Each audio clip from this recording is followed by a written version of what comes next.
Moi boa tarde, moitas grazas por achegarvos ata aquí, a este convite que facemos desde a Asociación Cultural Alexandre Bóveda.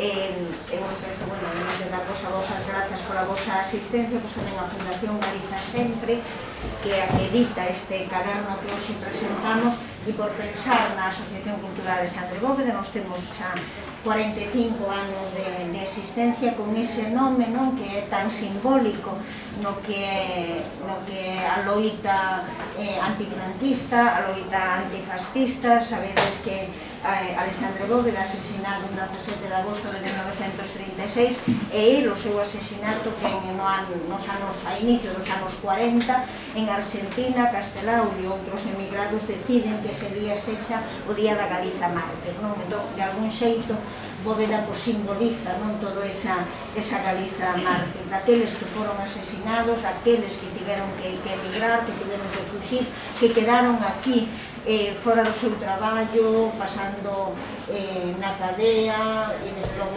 en épocas ben complexas, non?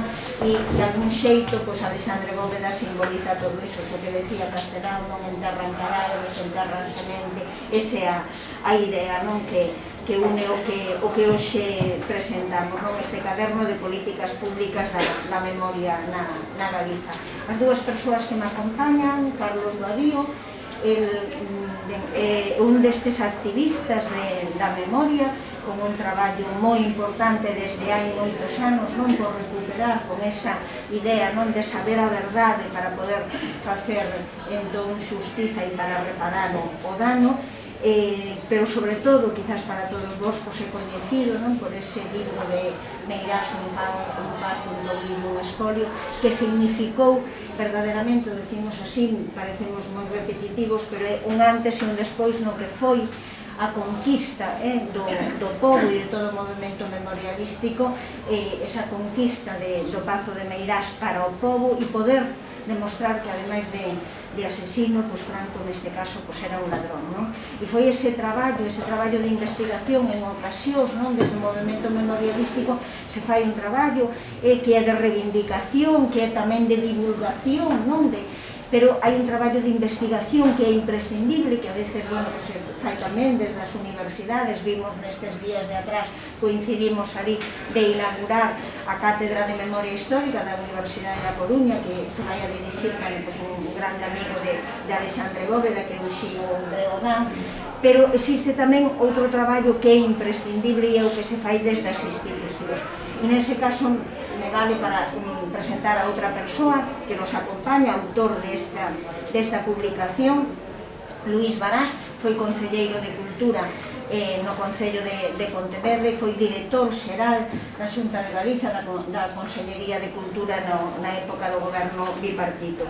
E foi tamén en Pontevedra concelleiro de Patrimonio, pero todo ese traballo tan importante que se fixo desde a Consellería de Cultura e desde a súa dirección xeral para saber, por exemplo, que pasara na illa de San Simón, para intentar que a illa de San Simón fose ese espazo da memoria. E é un traballo que el, xa digo, cando tiña esas responsabilidades de goberno, pero agora mesmo e na anterior legislatura, deputado do Bloque Nacionalista Galego, leva moitos anos facendo.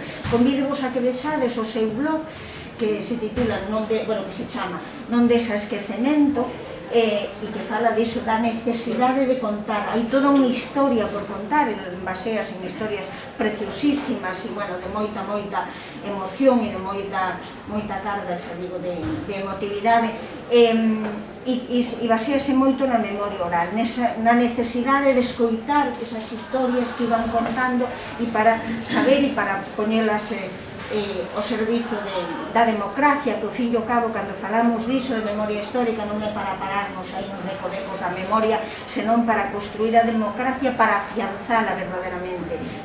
Nese sentido, eu creo que ningún país democrático pode ter a miles de persoas tiradas, non pode ter un nin enterradas nas cunetas. Mentras eso sexa así, mentras haxa miles de persoas nas gabias, é difícil que podamos falar de que o Estado español é un país democrático.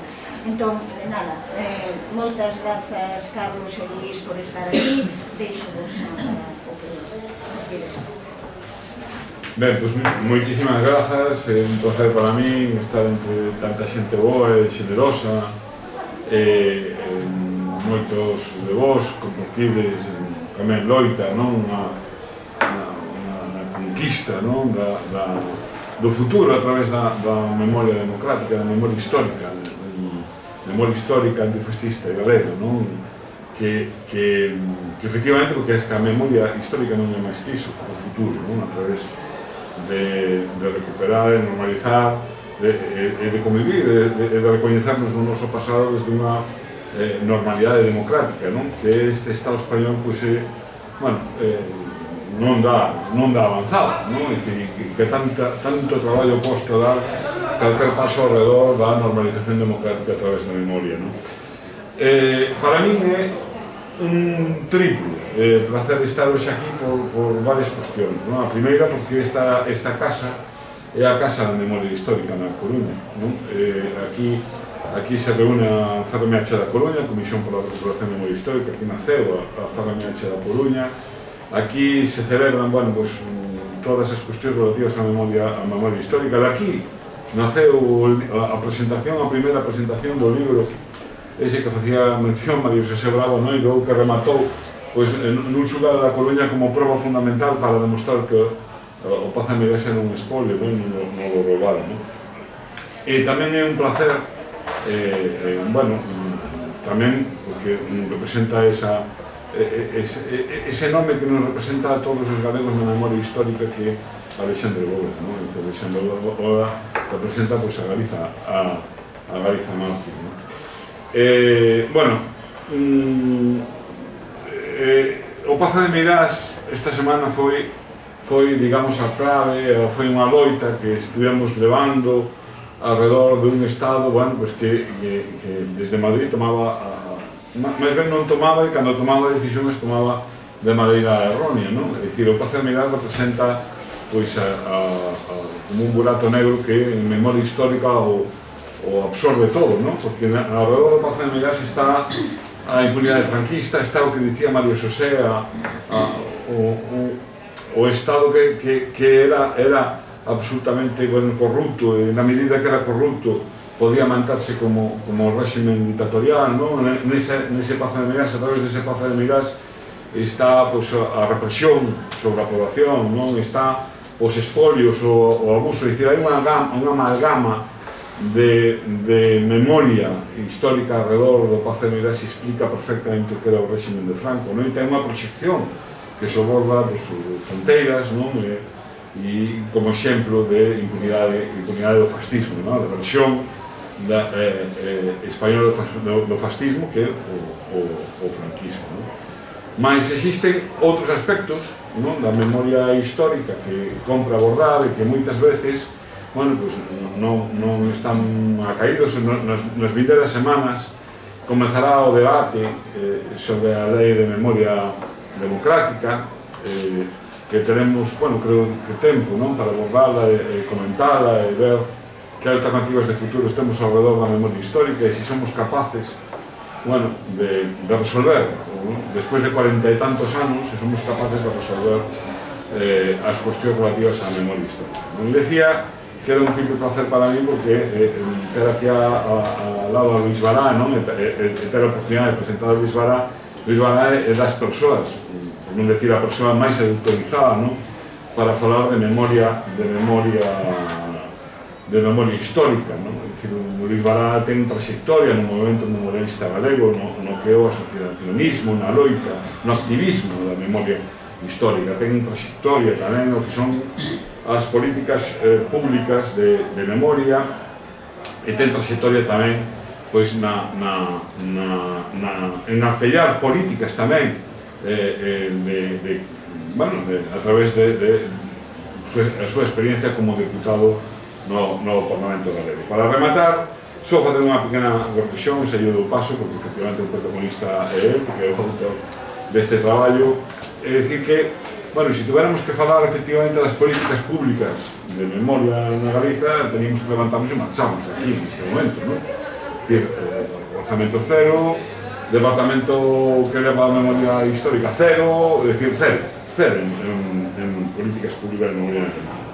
E outro día tivemos oportunidade neste proceso de loita que tivemos co Estado de falar co secretario de Estado de Memoria Democrática. Chamoume a atención unha cousa que nos dixo neste proceso tamén, falando da lei que vai supostamente a entrar en tramite parlamentario de Memoria Democrática, que, bueno, que en Galiza existen políticas cero de memoria histórica, e no Estado español dixo, bueno, no Estado español non hai políticas de memoria histórica, é dicir, non hai políticas públicas de memoria, hai políticas puntuais de memoria, co cal, bueno, é perversa a interpretación do Estado, e, bueno, eu creo que debemos de ser conscientes de que isto é inaceptable, e 45 anos despois, incluso é un desprezo a democracia en si mesmo, andar dicindo por aí esas cousas, e compre tomar conciencia de chegar ao noso entorno para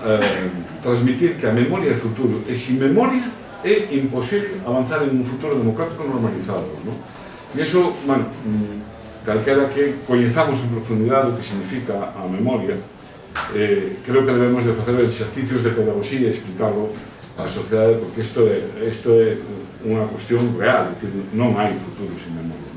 E nada máis, non enrollo máis, vos deixo con Luis, a ver se logo temos un pequeno coloquio, que eu creo que pode ser moi enriquecedor, e vos deixo ca persoa que máis para mí, bueno, pues está moi autorizado para falar en diferentes aspectos da memoria histórica. Vos deixo. Gracias.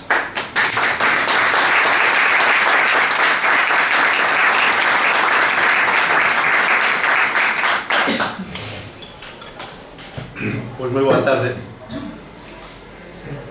Vou falar de pé, porque a mí resultame moi difícil falar sen ver o público, debe ser de formación profesional de mestre, de profesor, pero resultame difícil falar así tan baixo.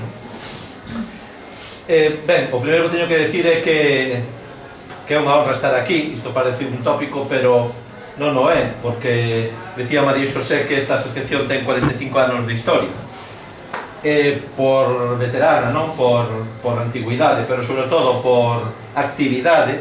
Eu creo que é a asociación cultural máis importante que hai neste momento no país, sen dúbida, por actividade, porque nestes tempos é moi difícil manter con vida unha asociación e facelo con este nivel de dinamismo e de cualidade tamén nas actividades que organiza. Por lo tanto, os meus parabéns, o meu reconhecimento, porque non hai nada igual nestes momentos, sen dúbida, en Galiza.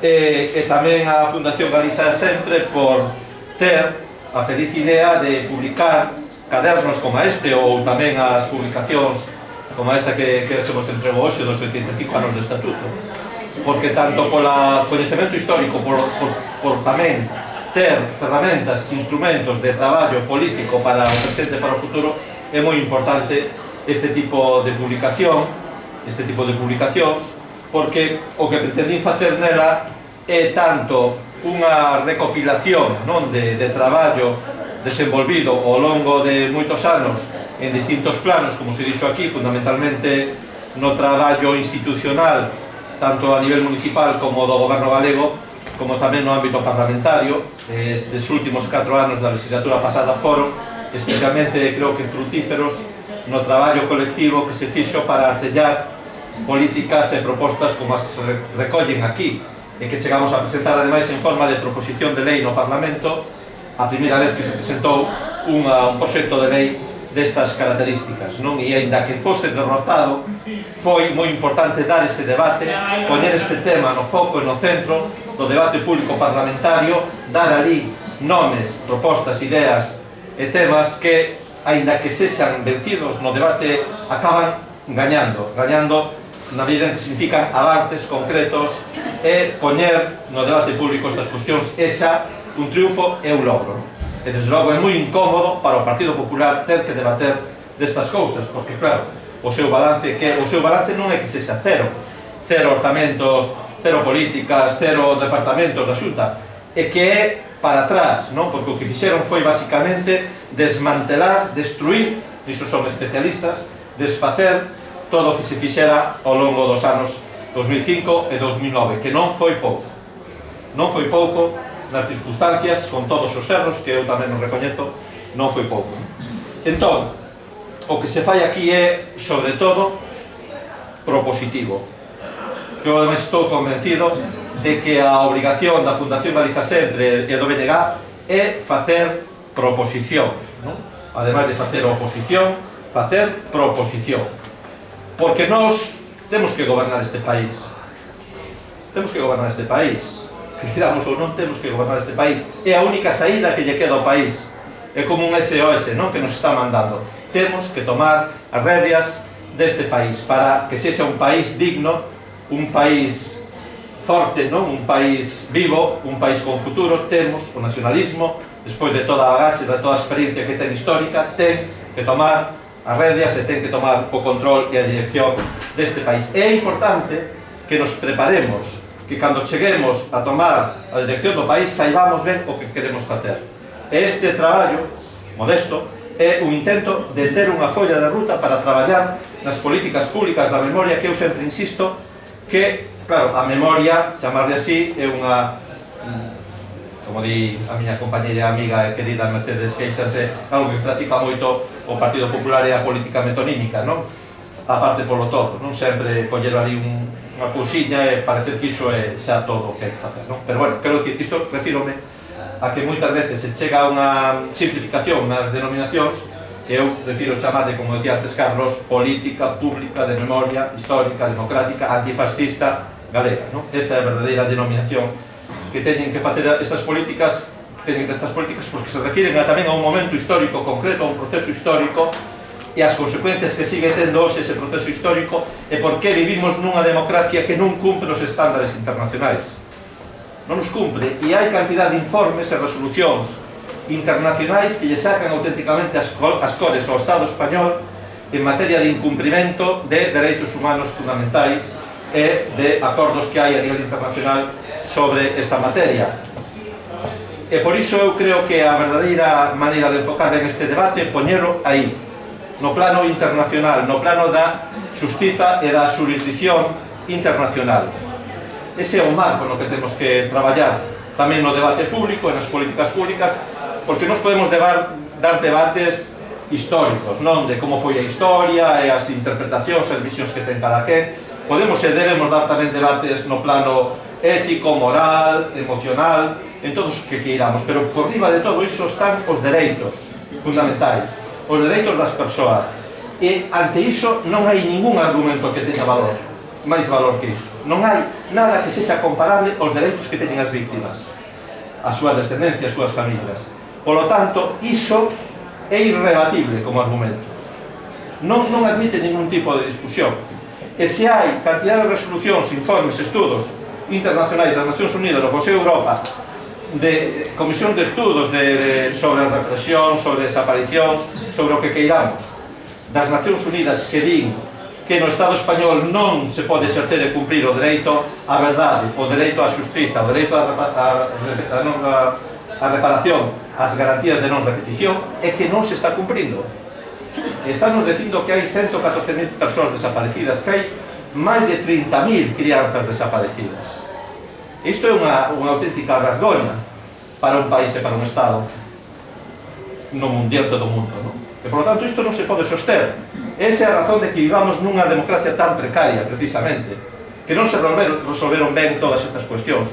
Entón, se nós damos este debate, temos que dar este debate, ten que ser un debate prioritario, é porque tamén queremos construir unha sociedade máis cohesionada, máis forte, que non teña medos, que non se goberne polo medo, porque non podemos dar pasos adiante porque non sei que medo hai a molestar a que alguén lle pareza mal. Non, isto non vai diso. Isto vai de dereitos fundamentais, nada máis que iso. Por iso, eu creo que este é o marco e por iso se sitúa aquí o principio, non? Desta publicación. E despois gustaríame, xa entrando no concreto, enumerar algúns principios e algunhas grandes liñas mestras do que eu creo que debe ser a política pública de memoria na Galiza. Incómodo de falar con estas cousas, claro. E ver, vos agora está ben así, pero bueno. É o que temos agora.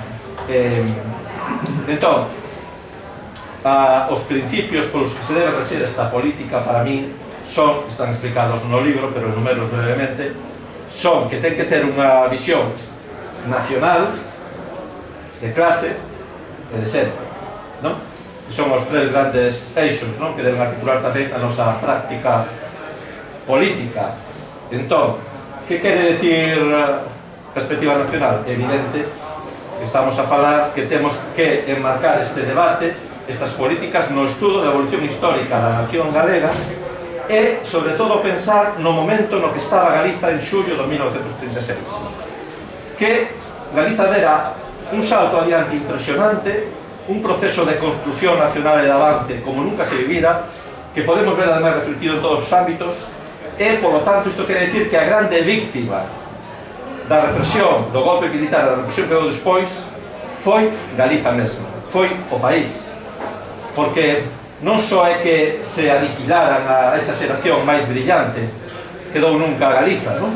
Que foi masacrada, que foi perseguida, que foi encarcerada, que tivo que marchar ao exilio, senón que todas as ideas, todos os proxectos que puxeran en pé foron aniquilados. E iso foi unha destrucción absoluta para o país. E o país aínda hoxe non se recuperou dese golpe tan tremendo, non? Vémolo nas prácticas lingüísticas, vemos nos presuizos, vémolo en cantidad de cuestións que podemos... E vemos como tardou tanto despois o país que foi capaz de levantarse de toda esa destrucción. Por lo tanto, ese é un auténtico eixo central desde este punto de vista, ¿no? De ver a evolución histórica, a fenda, a ruptura que significa o 36 e como agora debemos reivindicar, invocar todas aquelas ideas, porque é certo que decía Castelao, non enterran cadáveres, enterran semente, pero a semente eran as ideas, E militar na memoria, militar no nacionalismo, militar na política é precisamente para reivindicar toda esa loita, toda esa construcción colectiva que se fixo naquele momento. Por iso tamén agora estamos reivindicando con todas as súas limitacións o Estatuto do 36, por non falar de todo o inmenso traballo titánico, auténticamente titánico, que fixo Castelao, cunha visión de futuro, además, porque ele estaba pensando no futuro, non estaba pensando no 1943. Ele estaba pensando como podía facer el, renunciando moitas veces a moitas cousas, para que Galiza fose simbólicamente asimilada e equiparada a Cataluña e Euskadi, porque estaba pensando no futuro. Ele pensaba no momento despois de recuperar a liberdade, a democracia, a república e tamén o autogoberno de Galiza, non? E iso foi un traballo. Entón, todas esas cuestións son fundamentais.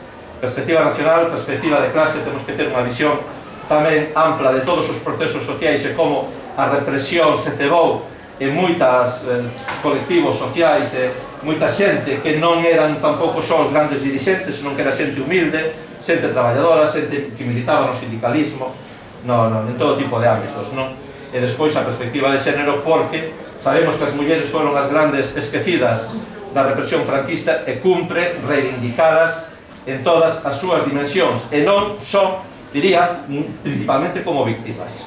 Como víctimas, sí, porque foron igualmente víctimas e con tipoloxías de represión iguais que os homes e outras de carácter machista e sexista especificamente pensadas macabramente para exercelas contra elas, pero tamén porque as mulleres foron protagonistas da loita, foron protagonistas moi destacadas tamén da resistencia e da solidariedade, e foron as grandes protagonistas da transmisión da memoria. E se a memoria chegou a nós foi en grande medida grazas ás mulleres, e aí está esa fotografía que utilizamos no cartaz da presentación deste acto de Cinta Rei ao lado do Piñeiro, da caeira no que mataron o seu fillo Víctor Casas e no que mataron tamén a Alexandre Bóvede e tantos outros, non? Ese é unha grande imaxe da Galiza resistente, non? Da Galiza generosa, da Galiza orgullosa, porque ademais esa fotografía, como sabemos, fixo ya nada máis e nada menos que Amalia Álvarez Gallego, a compañeira de Alexandre Bóvede. Pois ben, ese é o papel das mulleres que temos que recoñecer. E despois, neste momento, é fundamental que saibamos tamén enfocar, encarar ben todo o debate que ven agora respecto da lei estatal, a parte de volver a reivindicar unha lei galega e unha política pública en galega, o debate que ven sobre a lei estatal de memoria que lle chaman democrática e que xa no propio preámbulo é unha auténtica fraude, non? Por os termos que intenta situar o debate, que basicamente é a celebración, a glorificación da transición, que foi, en materia, polo menos, de dereitos das víctimas, foi unha traición. Podíamos entrar en moitos debates sobre isto, pero é así. A lei do 2007 non serviu para resolver os grandes debates, as grandes cuestións das políticas públicas de memoria, fundamentalmente porque o PSOE nunca tivo a claridades, pero sobre todo a coraxe, a valentía suficiente para afrontar de verdade estas cuestións, e agora estamos nun momento crucial onde temos que ser conscientes se temos capacidade de acumulación de forzas, digamos, para dar o debate, para gañar parte deste debate, se non é todo, e forzar o PSOE a realmente resolver as cuestións pendentes, se non estaremos dentro de 15-20 anos outra vez a voltas con este debate, e aí están claras as eivas que teñen que ver con moitas cousas, pero que se poden resumir nunha, que é que para o PSOE hai cuestións que son intocables, que teñen que ver precisamente coa transición e fundamentalmente coa lei de amnistía, e que non poder exercer plenamente o dereito á xustiza, que é un deses dereitos consagrados na legislación internacional, non? E hai moitos máis temas que podemos falar e que aparecen explicados no libro a respecto dese texto, que xa está sendo rectificado, pero para peor, non? Para dar marcha atrás en moitas cuestións, porque sempre van co freo posto, o freo de man posto, e porque hai moitos poderes, grandes poderes que están presionando ademais para que vayan nesa dirección, e o PSOE, como sabemos, o PP, son moi obedientes a todos eses poderes, e porque nós temos que ser conscientes das alianzas que podemos tecer a nivel de Estado con outras forzas políticas e con moitos colectivos sociais para poder dar ese debate con certa capacidade de gañalo se non é todo en parte, non? E por último, gustaríame facer unha referencia breve á cuestión dos lugares da memoria, porque están os símbolos, está toda a cuestión que ten que ver coas conmemoracións, coas celebracións, hai cantidad de cousas, pero creo que é moi pedagóxico todo o debate, e que ten moita capacidade de incidencia social, todo o debate alrededor dos lugares da memoria, porque é importante tamén para gañar moitas batallas, digamos que balizar o calendario con citas, con celebracións, e tamén balizar o territorio, porque balizar o territorio é unha maneira de gañar a batalla do espazo público, de apropiarnos, de empoderarnos, por iso lles molesta tanto que se fagan monumentos, que se lle poñan nome ás rúas, é unha das cousas que máis lles doi, non? E por iso é tan importante facelo. E dentro desa rede de lugares da memoria que algún día debemos ter, e que aparece tamén na nosa proposta de lei de memoria democrática, histórica, pois hai algúns lugares que teñen un simbolismo superior, non, aos demais, non? E aí están indubidablemente a Illa de San Simón. Por iso o Partido Popular se preocupou moi pronto de desmantelar, unha das primeiras cousas que fixo, desmantelar o proxecto da Illa da Memoria, que nós puxeramos en marcha no goberno entre 2005 e 2009, dándolle completamente a volta e convertíndolo realmente nun parque temático absolutamente frívolo, como un espacio privatizado, onde ten capacidade de lugar todo menos precisamente a memoria. É tremendo, non? O que se fixo ali, e por iso hai que reivindicalo e pensar por ele. Por iso imos volver ali o 18 de xullo próximo nunha celebración nacional da Iniciativa Galega pola Memoria, e despois está toda a grande batalla, que eu diría que foi unha batalla, e aínda, porque non rematou, e a ver como remata, por Meirás, non?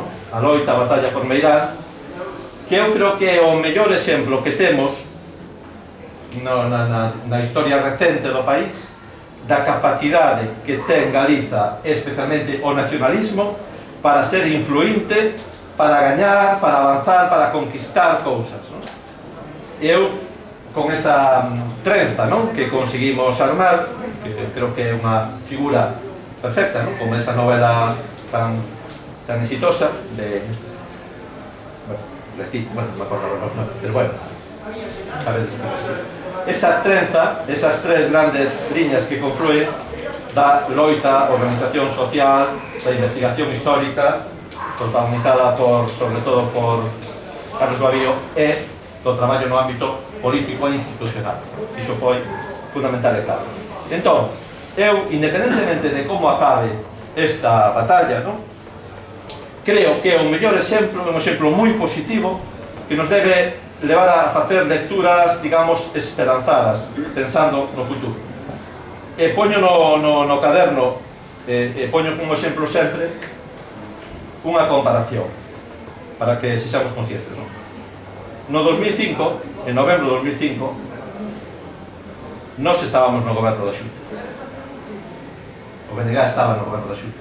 Eu estaba nese goberno, na dirección xeral que estaba levando a cabo, empezando naquele momento as políticas públicas de memoria. En novembro de 2005 había un grupo de persoas, que eran 10 ou 12 persoas, que estaban manifestándose en Meirás cunha faixa que poñía devolución. Pazo de Meirás, devolución. En aquel momento aquilo parecía un soño imposible, parecía unha loucura. A nos mesmos que estábamos no goberno parecíanos unha tolería. E de feito, o que conseguimos nese momento foi, pola iniciativa do Concello de Sada e do seu alcalde, estaba gobernando ali o Partido Popular, dous esta coincidencia tamén, conseguimos o BNG, perdón, se me vai gobernando o BNG en Sada, a máis na Xunta, conseguimos a aprobación do BIC de Meirás, non? Que podría parecer naquele momento un pequeno logro, pero foi, ao final, un elemento determinante para explicar todo o que se desata, esa especie de, non sei, alineamento de astros ou non sei que foi, que se desata a finais de xullo de 2017 e que dou realmente unha volta completa á historia, non? Pero porque viña todo traballado, e armado, e pensado, e planificado moi desde atrás. Entón, se pensamos onde estábamos en novembro de 2005 e onde estamos agora, o cambio foi impresionante, o avance foi espectacular e foi fundamentalmente grazas ao nacionalismo. A moita xente, pero principalmente foi un logro, porque o podemos repasar, do nacionalismo. Non en exclusiva, insisto, pero foi. Por lo tanto, isto para min é unha lección para o presente e para o futuro de todo o que temos por gañar, pero sobre todo o que imos ser capaz de gañar e de avanzar como fixemos en Meirás. Nada máis e moitas gracias.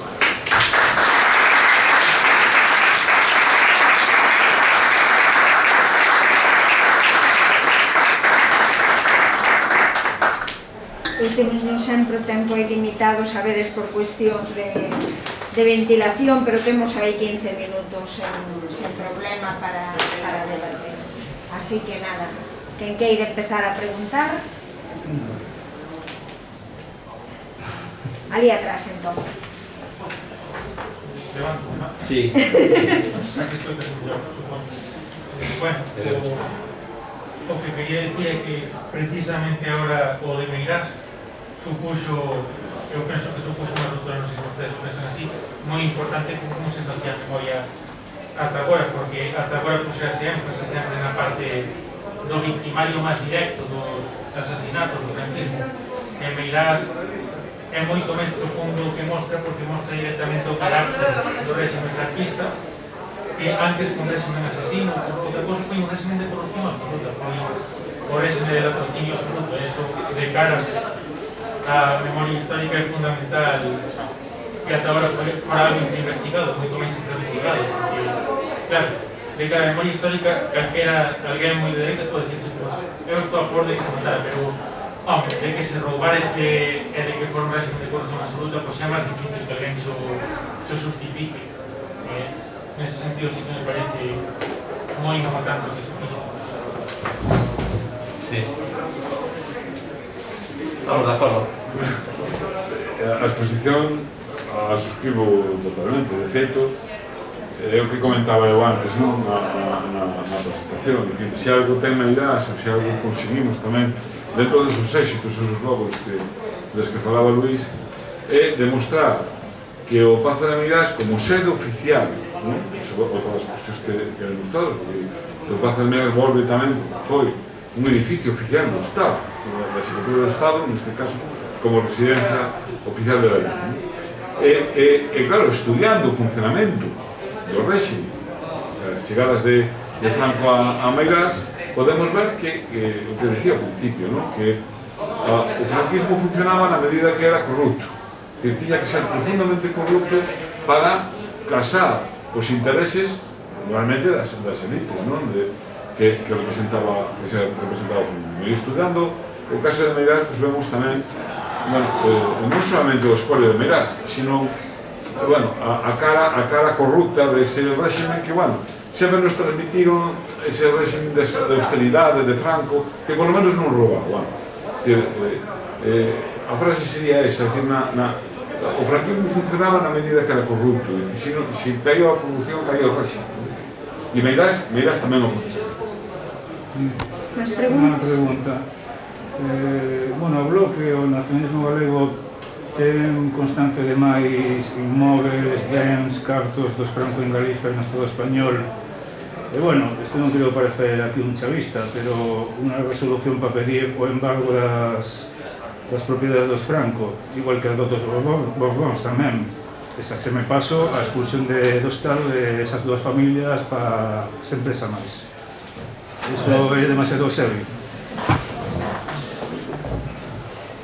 É unha boa pregunta, pero unha das ensinanzas do debate de Meirás é precisamente que estamos loitando contra unha familia que conseguiu todas as riquezas, todas as prebendas, ¿no?, durante a dictadura e durante a transición, porque os títulos nobiliarios foron concedidos por o rei Juan Carlos en novembro de 1975, e que foi, digamos, protexida polo regime, pola transición.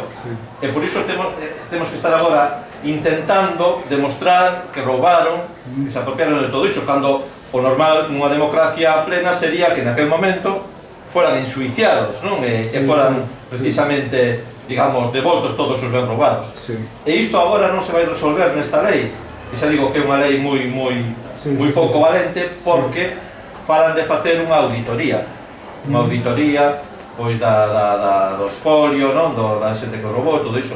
Cando non regime verdadeiramente democrático, o que se fixo foi unha investigación a fondo e se lle pediron tamén responsabilidades a todas as persoas que roubaron.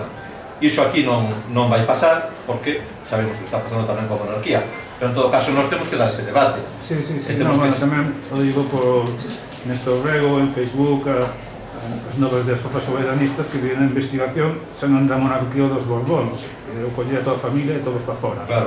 Senón só de Juan Carlos, de Juancar, que está sendo bloqueado por todos os partidos, o sea, PSOE, PP e calquera, ninguén quere meter a man aí, que seguramente moita xente político seguro que tamén teñen recibido sobornos. Claro, cando eu dicía que hai moitos poderes, grandes poderes no Estado, que digamos que teñen o Partido Popular e o Partido Socialista como os seus representantes legais, é por iso, porque ademais tive esa, digamos, a corte, non, de grandes empresarios que tiña Juan Carlos, seguirá tendo, que a maior parte deles eran xa grandes empresarios no franquismo, fixeronse a súa riqueza no franquismo. Entón, claro, o regime non vai permitir, xa non permite investigar algo que é evidente, que é o roubo sistemático de Juan Carlos, canto máis o de todos estes grandes grupos económicos e empresas, pero ese debate hai que dalo e hai que poñer, digamos, ao PSOE na contradicción, porque eu sí que creo que hai moitos sectores no Estado, a nivel de memorialismo, que cuestionan iso, e que non ven digamos, no Estado referentes políticos que defendan iso, e que non defenden son as forzas soberanistas. Digo que o asunto de cara ao futuro é un gran obxectivo, a mellor algún di que é imposible, pero o gran obxectivo é, como se dice na guerra, acabar totalmente con unha xente que dañina para no pasado, no presente e no futuro. E tal, entón, se o bloque, bueno, eu non me chamo bloque nacionalista galego, aunque son militantes, o bloque internacionalista galego, ando dicindo por aí, e se, bueno, el bloque aquí en Galicia ou outras forzas, hai que ir a cañón por esa xente, porque esa xente son realmente, bueno, unos representantes máis do que fora este país e o seu desenvolo económico, social, cultural e de todo. E tal. E se el bloque vai ir a por eles. Vale. Vale, moi ben. E van eles por nós, que por nós, hombre, que colle de experiencia, non? Eu creo que é moi gráfico, non? Sobre o que apuntabas que ao principio, non? A normalidade democrática do Estado español.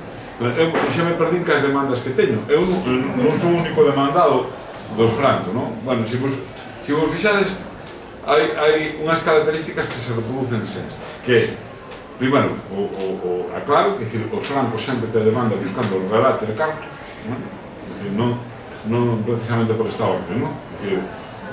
Relato de cartos. E a segunda cuestión que é clave é cando ti, eu e os demais que están demandados, que non son eu único, sempre as demandas van no sentido de cando poso en cuestión cousas como as que acabas de apuntar ti, non? De propiedades que chegan de maneira legítima, e sobre todo cando tens capacidade para demostrar, non? Entonces, claro, porque eles non queren que quede ese relato, buscan o relato da impunidade, non? Entonces van a xulgado a demostrar que efectivamente, bueno, pues, doblar, non? E o Estado español, que fai? Séntate no banco dos acusados, non? Co cal é o mundo ao revés, porque ti tes que demostrar unha cousa moi sinxela, non? Que os dictadores son dictadores, e que os dictadores rouban, e Franco foi un dictador. Esta lógica tan clara, bueno, pues tens que a un xuez explicarlo, e dicir, mira, es que os dictadores abusan, cometen esporos e rouban, e Franco era dictador. Esa é a lógica, bueno, pois o franquismo con presunción de veracidade, non? Só unha cuestión máis, non? En ese sentido, Pazo de Meirás abre un camiño que aquí temos, no caso da Coruña, e moitos máis, pero ca Casa Cornella, non? Que tamén terá que seguir ese mismo camiño e poder volver, bueno, pues, para o Concello da Coruña. Máis preguntas por aí? Un pequenísimo apuntamento. Vou a tomar que alguén falou atrás, o chico que estaba atrás, de victimarios. É a palabra que realmente máis confusa pode causarnos a gran parte da maioría da xente, realmente utilizaría sempre verdugos, o sea, verdugos, asesinos, toque te queiras, porque victimarios, a moita xente realmente confundia, e realmente utilizar a palabra, as palabras teñen seu significado, e realmente, se lle quitamos o significado, tamén quitamos o contexto de onde procede, realmente. Entonces, non diría xa máis victimarios, diría verdugos. Eu creo que ese é un dos problemas que teñen os tecnicismos, que se utilizan moitas veces no ámbito académico, non? Que con esa presunción de rigor, non? Moitas veces que tenden a utilizar palabras con esa cualidade, non? Así formalista, moitas veces, e que si, perden realmente forza comunicativa, non? Porque efectivamente foron os verdugos, ou asesinos, ou mediante outras formas, non? E creo que esa palabra explica mellor o que queremos decir. Pero bueno, no ámbito así, digamos, académico, universitario, está bastante establecido o termo victimarios, e utilízase tamén, non? Nas publicacións. Pero sí, eu comparto que é mellor utilizar palabras máis claras, que se entendan mellor. A mí tamén, eu nunca chamar me escritadas de victimarios. Sí, pero é unha palabra que parece como que resulta hoxe moderna, pero no fondo, realmente, esas palabras neutras que para que non pringarse, non mollarse, digo, non, a xente se le pode chamar ladrón, asasino, e non pasa nada. É que é así, e os rapaces que hoxe día terán problemas de entendederas, pero parvos non son, podrán entender realmente, se lle chanfalamos as cosas, as palabras tal como son, non darlle as medias tintas. Nosotros non somos... A ver, de paso aproveito un pouco a ocasión, e cando estábamos, te razón, Luis, que decías, eses manda de mangantes que estábamos co devolución do Pazo, na miña vida pensei, tanto Carlos como eu, na miña vida pensei que chegáramos a conseguirlo. O sea, pasaron moitas cousas e tamén quedou frenado moitas cousas, pero bueno, moitas cousas tamén foi todo o traballo, precisamente. Pero sí quero decir realmente que sí había moita máis xente, non só nacionalistas, e de feito, había, bueno, me acordo sempre de Xosé Luis Pardo, que era socialista, evidentemente, pero había moitos anarquistas, había moita xente comunista.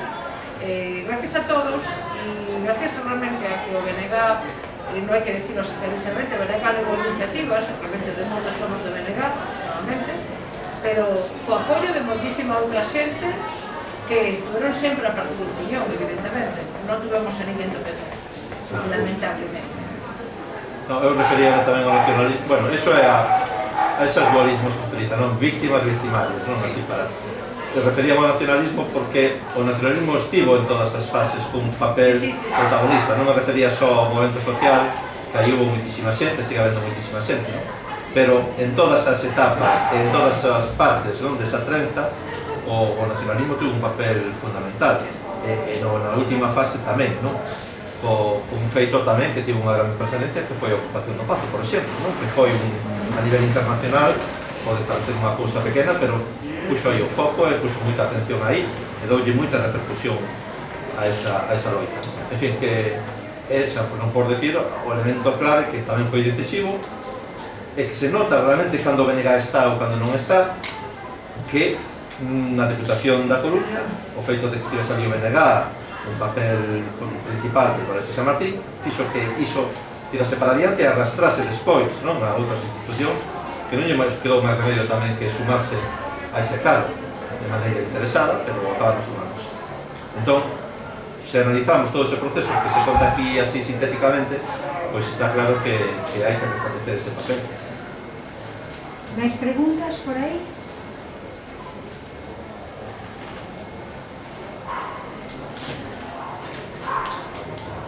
Venga. Bueno, por non abusar de... Deixaren un minuto aí de publicidade, xa que antes falaba Bará, non, de que facemos moita actividade, nos quero convidar a próxima que faremos e queríamos sair á rúa, bueno, pois polas limitacións que sabedes que temos aquí, os xoves da semana que ven, os xoves día 8, presentaremos diante da estatua de Curros un novo libro de Pilar García Negro sobre Emilia Pardo Bazán, así que estades todos convidados nese día. Mil grazas por asistir, mil grazas a Luís por chegarse hasta aquí, tamén a Carlos e a todos. Gracias.